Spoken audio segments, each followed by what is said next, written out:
Good morning সকলোকে স্বাগতম জনাইছোঁ আজি মোৰ এটা ভিডিঅ'লৈ আহকচোন। আজি মই আপোনাক দেখাম বলেৰোখনৰ ইঞ্জিন ভাগত আমি আগতে যিখিনি আমি দেখাইছিলোঁ ড্ৰাইভিং টেষ্টত মই দেখাবলগীয়া বস্তুখিনি কি কৰিব লাগে কি কৰিব নালাগে আৰু ইঞ্জিনৰ পাৰ্টছখিনি আপোনালোকে দেখাব কৈছিলে মোক কমেণ্ট কৰি আৰু এবাৰ দেখাব চেষ্টা কৰিছোঁ। বলক আমি ভিডিঅ'টো ইয়াৰ পৰা আৰম্ভ কৰোঁ।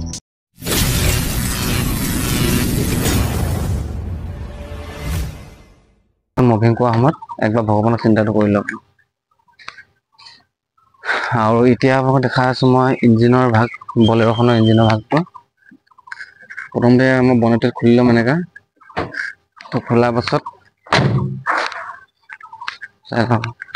আৰু মাজৰ চোৱাত ইয়াত আৰু ইয়াত মাজৰ এইখনত দাঙিলে ইয়াতে লগটো পালে, গম পালেনে? ইয়াৰ পৰা এইটো লগটো যেতিয়া আমাৰ মহেন্দ্ৰাৰ এইটো লগটো যে আছে এই লগটোৰ পৰা মিডল পইণ্টতে ইয়াতে আমাৰ ইয়াৰ মাজৰ যিটো লক থাকে সেই লগটো আনলক কৰক। আনলক কৰিলে আপুনি এইখন থিয় কৰি থ'বৰ কাৰণে যিডাল ষ্টেণ্ড আছে এইডাল ইয়াত আছে লগালে, বাছ লগালে দিয়ে গোটেইখিনি ধুনীয়াকৈ ওলাই পৰিলে বস্তুখিনি। তো ব'লক সেই বস্তুখিনিত আপোনালোকক মই চিনাকি কৰি দিওঁ। প্ৰথমতে দেখাইছোঁ আপোনালোকক এই গাড়ীখনৰ আমি বেছিকলি যিখিনি চাবলগীয়া হয় গাড়ীখন ষ্টাৰ্ট কৰাৰ সময়ৰ আগত, ধৰি লওক গাড়ীখনৰ মবিল আছে নে চাবলৈ হ'লে মানে আমি কি কৰিব লাগিব। প্ৰথমতে ইয়াত যিডাল আমাৰ ষ্টিক থাকে সেইডাল ক'ত থাকে আচলতে আমি জানিব লাগিব।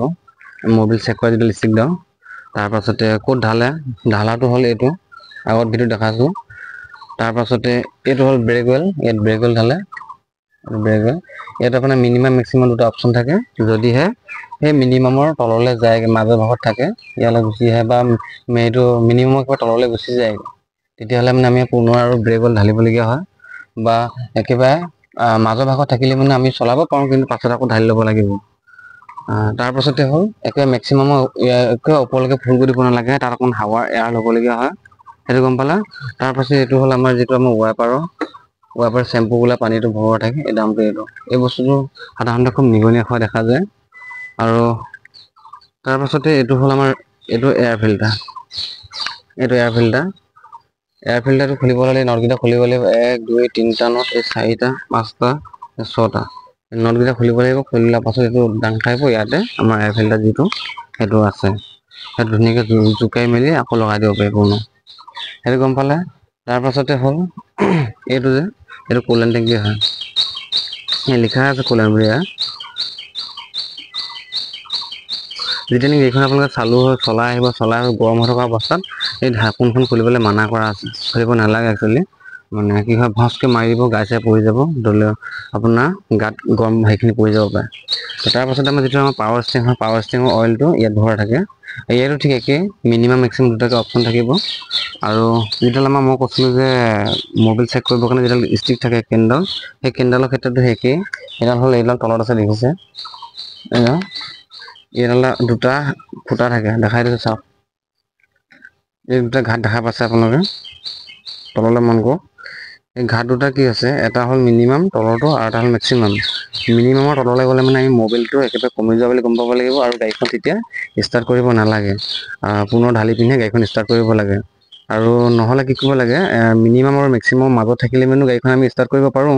যদিহে ঘৰত মবিল আনি থোৱা নাথাকে তেনেহ'লে আমি দোকানত গৈ পুনৰ ঢালি লোৱালৈকে চলাব পাৰোঁ বা লং ড্ৰাইভ কৰিব নালাগে। তাৰপাছতে হ'ল যিটো আমাৰ ওপৰ ঘাটটো আছে এইটো, এই ঘাটটো এই ওপৰ যি ঘাট আছে এইটো ওপৰলৈকে ঢালি পেলাব নালাগে। ইয়াৰকে ওপৰতো যদি ঢালি দিয়ে কি হ'ব মানে আপোনাৰ এনেকুৱা হ'ব ডিঙি গুৰিলৈকে ভাত খোৱাৰ নিচিনা হ'ব কাহিনীটো। আৰু গাড়ীখন যেতিয়া আপোনালোকে চলাই দিব ইঞ্জিনটো তেতিয়া এই যিবিলাক আমাৰ জইণ্ট থাকে, গেছকিট থাকে, গেছকিটসমূহ ফাটি যোৱা চান্স বেছি হয়। তাৰপাছত আৰু এই ৰঙাকৈ তলত সেইটো ওলাই আছে, দেখা পাইছেনে জানো, ভালকৈ দেখা নাই পোৱা। সেইটো ৰঙাকৈ দেখা পাই আছে তললৈ, সেই ৰঙা সেইটো হ'ল মবিল ফিল্টাৰ, সেইটো মবিলখিনি ফিল্টাৰ কৰে। আৰু এইটো বেটাৰীটো। তাৰপাছতে বেছি ক'বলগীয়া হেৰি নাথাকে, গম পালে। তাৰ ৰেডিয়েটৰটো যিটো সন্মুখৰ ৰেডিয়েটৰ আছে, তাৰ সেইটো হৰণটো গম পালে কথাখিনি আপোনালোকে। মই যেনেকৈ আপোনালোক কথাখিনি বুজাই দিছোঁ তেনেকৈ আপোনালোকে কৰিবলৈ চেষ্টা কৰিব, তেতিয়া আপোনালোকে এটা মানে ভাল পাৰফৰ্মেঞ্চ থকা পাৰিব তাত।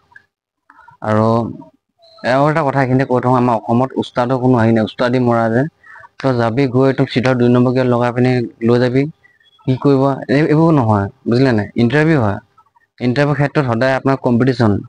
ইটো ল'ৰাই যদি আপোনালোকে অলপ ভালকৈ চলাই দিয়ে বা ভালকৈ যদি পাৰদৰ্শিতা দেখায় তাৰ ভাগত, তেনেহ'লে আপুনি তাতকৈ তলত বা সি আপোনাৰ নাম্বাৰটো কাটিবলৈতো চাব মানে সহজ হৈ পৰিব। গতিকে এইখিনি কথা অলপ গুৰুত্ব দিব।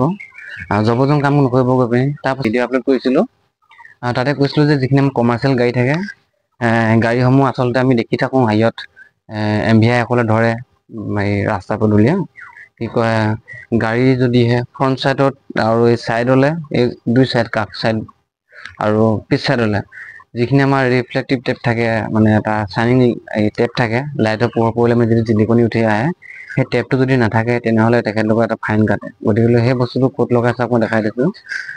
যিখিনি আমাৰ কমাৰ্চিয়েল গাড়ী থাকে, কমাৰ্চিয়েল গাড়ীখিনি এই যিটো সন্মুখৰ ছাইডটো ইমান মানৰ পৰা ধৰি লওক ইমান মানলৈকে, যিটো আমাৰ বগা হোৱাইট কালাৰ থাকে ৰিফ্লেক্টিভ টেপ, সেই টেপটো ইয়াত লগা বগা টেপটো, আৰু এইফালে ইয়াৰ পৰা এনেকুৱা ছাইডৰ পৰা সি তালৈকে, আৰু এইফালে ছাইডটোতো ইয়াৰ পৰা তালৈকে আপোনাৰ হালধীয়া থাকিব, য়েল্লো কালাৰ। তাৰপাছত একেবাৰে পিছফাললৈ থাকিব যিটো আমাৰ ৰেড কালাৰ আহি থাকে ৰিফ্লেক্টিভ টেপ, ৰেড কালাৰটো তাত লগায়। এইটো কথা গম পালে। আৰু তাৰপাছত দেখা পাইছে আমাৰ ষ্টেংডালৰ ৰাইট চাইডে থকা এডাল হ'ল আমাৰ ইয়াতে সকলোখিনি থাকে। ধৰি লওক গাড়ীখনৰ পাৰ্কিং লাইট অন কৰা, হেডলাইট অন কৰা, তাৰপৰা আকৌ অফ কৰিবলৈ, তাৰপৰা indicator right side, left side, right side দিবৰ কাৰণে, তাৰপৰা আকৌ লাইটৰ আকৌ আপাৰ টিপাৰ মাৰিবৰ কাৰণে, সকলোখিনি ইয়াতে আছে। তো কেনেকৈ ব্যৱহাৰ কৰিব চাওক, মই দেখাই আছোঁ। আপোনালোকৰ ষ্টেংডাললৈকে যেতিয়া ধৰিব হাতৰ, এই হাতৰ আঙুলিকেইটাৰে ইয়াতে এনেকৈ টাচ কৰিবলৈ চাওক, এনেকৈ ইয়াৰ পৰা ষ্টেঙৰ পৰা হাতখন এনেকৈ এৰাই নি পিনে চুব নালাগে। তাৰপাছতে গাড়ীখনৰ পাৰ্কিং লাইটটো অন কৰিব হ'লে মানে এইটো আমাৰ যিটো ইয়াত দিয়া আছে পাৰ্কিং ছিগনেলটো, এই বগা এই চিনটোৰ সৈতে, এনেকৈ এঘাত অন কৰি দিব। এইটো পাৰ্কিং লাইট, তাৰপৰা নেক্সট এইটো হেডলাইট, গম পালে? তো এইটো পাৰ্কিং লাইট জ্বলালে পাৰ্কিঙত কি হ'ব, আমাৰ ইয়াতে এটা ছিগনেল লাইট আহিব মিটাৰৰ ছিগনেল লাইটটো এইটো চাই লওক, এইটো পাৰ্কিং লাইট। তাৰপৰা হেডলাইট জ্বলাব হ'লে মানে কি হ'ব, ধৰি লওক পাৰ্কিং লাইট জ্বলি আছে, পাৰ্কিঙৰ পাছতে মই হেডলাইট জ্বলাই দিলোঁ। হেডলাইট জ্বলাই দিয়াৰ পাছত এতিয়া গাড়ীখন মোৰ হেডলাইট জ্বলি আছে, অৰ্থাৎ ডিপাৰত আছে। ডিপাৰত থাকিলে মানে আমাৰ ইয়াত কোনো ধৰণৰ ছিগনেল নাহে। যদি আপাৰত গুচি যায় তেতিয়া আমি ছিগনেলটো এইটো আহি যাব, এইটো ব্লু কালাৰটো ছিগনেল লিখিছে, এইটো আপাৰ ডিপাৰ। আৰু আপাৰ ডিপাৰ কৰিব হ'লে কি কৰিব লাগিব, আপুনি ঠিক সেই ছিগনেলটো দিয়া ধৰণে এনেকৈ চাওক, এনেকৈ এইটো আপাৰ, এইটো ডিপাৰ, এইটো আপাৰ, এইটো ডিপাৰ। পাৰ্চিং লাইট মৰা বুলি কয় যে, এইটো পাৰ্চিং লাইটটো। এই পাৰ্চিং লাইটটো কেতিয়া ব্যৱহাৰ কৰিব গম পালেনে? ছাপ'জ যদি আপুনি গৈ আছে এটা 2 লেনত, তাতে আপোনাৰ সন্মুখৰ ফালৰ পৰা এখন গাড়ী আহি আছে, আৰু আপোনাৰ ছাইডতে ধৰি লওক এখন গাড়ীয়ে হওক বা গাড়ী এখনে ধৰি লওক বেয়া হৈ আছে বা ৰখাই থোৱা আছে। তো সেই গাড়ীখন পাৰ হৈ যোৱা সময়তে অপজিট ছাইডৰ পৰা আপোনাৰ সন্মুখৰ ফালৰ পৰা এখন গাড়ী আহিছে, আৰু সেই গাড়ীখন অকণমান শ্ল' হ'বৰ কাৰণে বা ৰখিবৰ কাৰণে আপুনি ছিগনেল দিব লাগিব। সেই ছিগনেলটো হ'ল এইটো, পাৰ্চিং লাইটটো এনেকৈ মাৰিব লাগিব। এইটো পাৰ্চিং লাইটটো মাৰি দিলে মানে আপোনাৰ সন্মুখত অহা গাড়ীখনৰ মানুহজনে গম পাব যে আমাৰ মোক অকণ ৰখিব দিছে, এইখন ধুব লাগে সময়মতে, লেতেৰা হ'লে মানে। তাৰপাছতে আৰু তলৰ যিটো আমাৰ ডিফেন্সেল থাকে, ডিফেন্সেলত আৰু কৰ্চ মেম্বাৰ থাকে, তাত আমি মোবিল অকণ দিব লাগে। বাৰিষা বতৰ যিহেতু, তাত বোকা পানী সোমাই থাকে। আৰু তাৰপাছতে হ'ল চৰকাৰকেইটা হাৱাটো আমি চেক কৰি থাকিব লাগে মাজে মাজে। তাৰপাছত কুলেন কমি গ'লে কুলেন ভৰাব লাগে, এইখিনিয়ে আৰু। যদি আপুনি গাড়ীখন আহিছে, চলাইছে, থৈছে আৰু মানে কোনো ক'বলগীয়া নাই আৰু, তেনেকৈ হ'লে মানে কি হয়, গাড়ীখন সোনকালে খুব কম দিনৰ ভিতৰতে বেয়া হ'ব আৰু আপুনি ওলোটাই বিপদত পৰিব।